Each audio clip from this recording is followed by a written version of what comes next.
Hey mga kabeshi, so magluluto po tayo ng adobong baboy. Lalagyan na po natin ng mantika. So ano natin ng konti. Ay, mainit na po yung mantika. Ilalagyan na natin tong bawang. Yan. Ilagay ang sibuyas.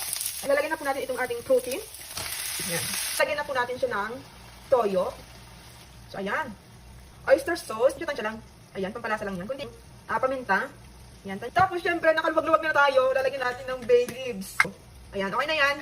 And then lagyan po natin ng water. Ayan. Takpan natin. Haluin natin. So, ayan, pwede natin lagyan ng vinegar. Apat. Ayan.